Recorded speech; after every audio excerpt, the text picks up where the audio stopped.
Welcome to the MUFG Global Markets FX Week Ahead podcast with Derek Halpenny, Head of Research, Global Markets EMEA and International Securities.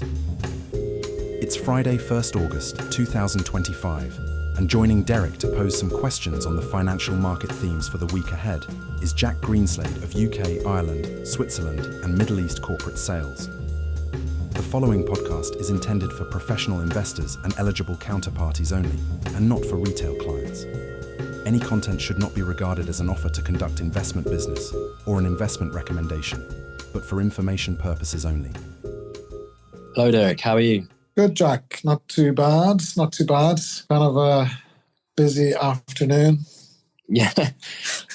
I've just returned from some annual leave, so it's a bit of a baptism of fire getting back to this. But there you go. A good day for us. Yeah, exactly. Non-farm payrolls, so Yes. bit of a game changer, you think?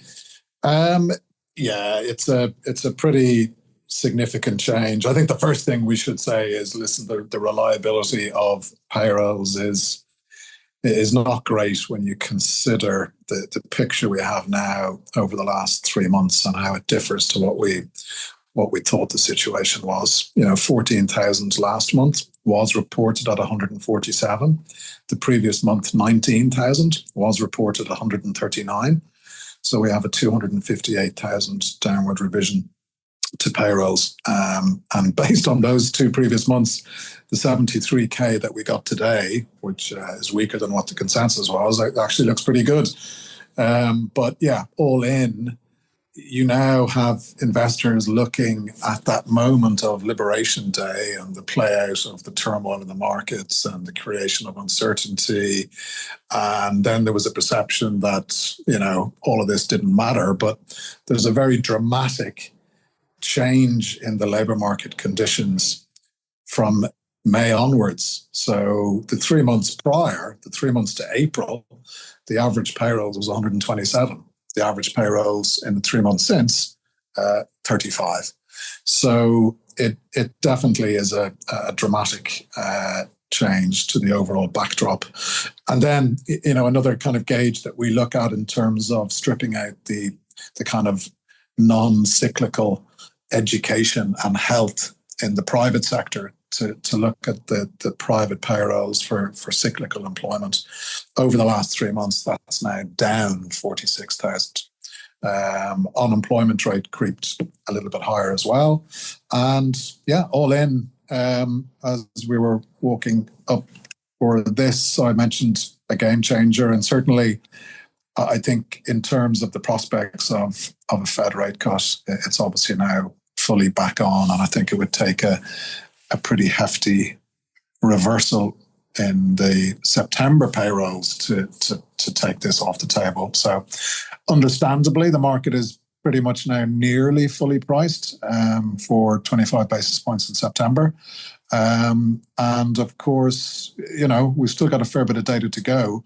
The Fed could be in a terrible situation where if we start to get more compelling evidence of tariffs coming through, we had early signs of it in the last CPI report. The core goods ex-auto month-on-month increase in inflation was 0.55%, the biggest jump since November 2021. So if there's more of that evidence in the CPI data and the labour market's weakening, they'll probably cut still, but the backdrop is not particularly good, especially for the US dollar. So after that kind of spell of strength, we've understandably reversed some of that today. Yeah, indeed. And I guess today being tariff day, we should probably discuss that as well.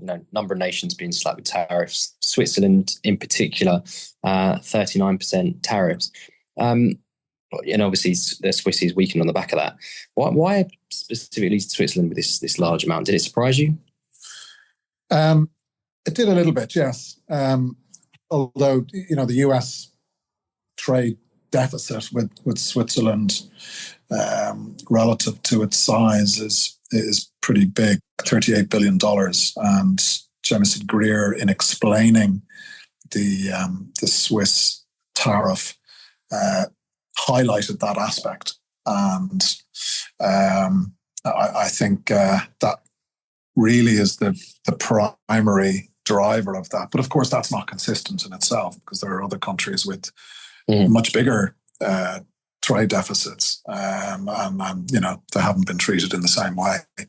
So as you know, I think as all of us know, there's not necessarily consistent logic in terms of the tariff rates that are put on economies. But from a Swiss perspective, total exports 40% of GDP, US exports as a percentage of total exports is about 16-17%, which implies, US exports from Switzerland about 6.5% of GDP. So it's not insignificant. Obviously, the pharmaceutical sector in particular, of those exports to the US, nearly half of those are pharmaceuticals. So what I would say is a 39% tariff is brutal in that context. And I think similarly with maybe other countries, there's still an expectation that negotiations will carry on, and that some of these really hefty tariff rates will be removed.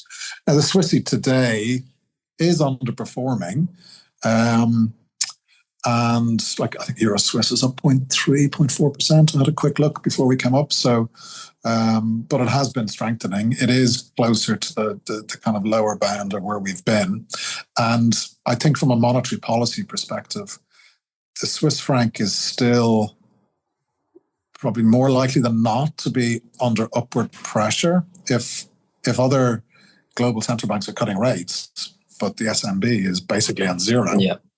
And there's a reluctance that's been communicated about going back into negative territory. Well, then you can still have spreads moving in favor of Swiss strength.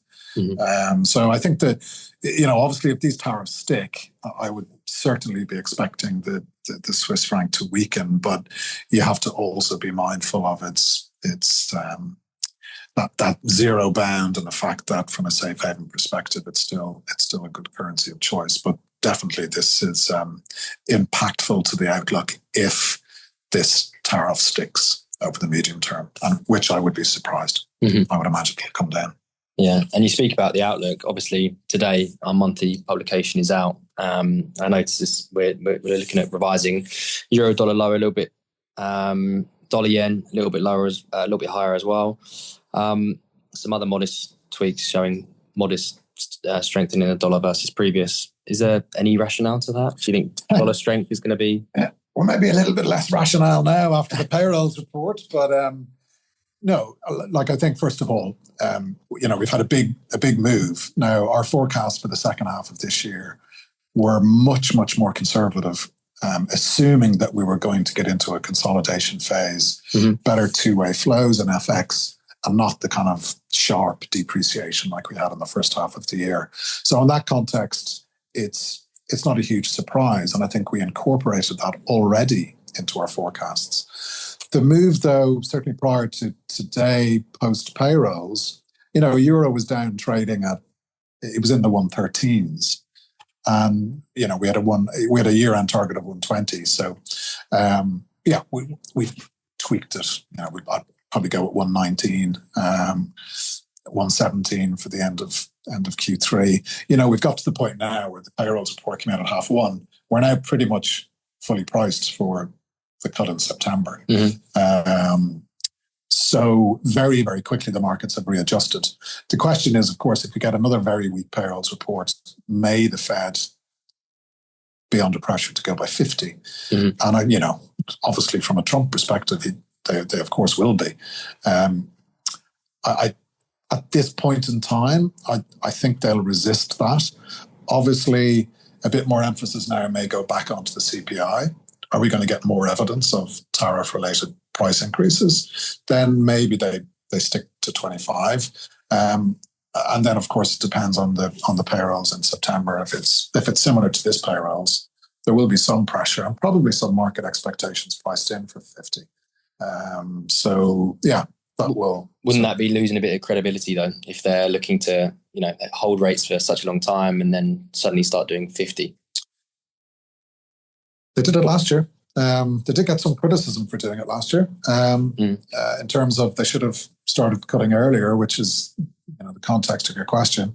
But I guess they do have some reasonable explanation in terms of, the scale of these revisions. 258,000 is, outside of COVID, those kind of 2-month revisions are unprecedented. So the information they had basically has been revised dramatically, and they can only go with the information in front of them. But yeah, the pressure will certainly build. I still think, though, from an FX perspective, let's not forget and lose sight of the fact that the dollar performance in the first half of the year, minus 10%, the worst in the floating exchange rate era going back to 1973.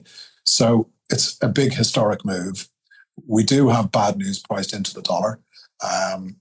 For sure, more data like today and the Fed cutting more actively, we're going to weaken further, but it's still going to be more contained than what we've had before, especially given these tariff rates and what that potentially does to the global growth picture outside of the US. Okay, well, thank you so much for speaking with me, Derek. Thanks, Jack. Have a good weekend. Thanks, you too. Thank you for listening to this MUFG Global Markets podcast. Rate, review, and subscribe. Contact your MUFG sales rep for more information. Come back next week for more insights from the Global Markets Research team.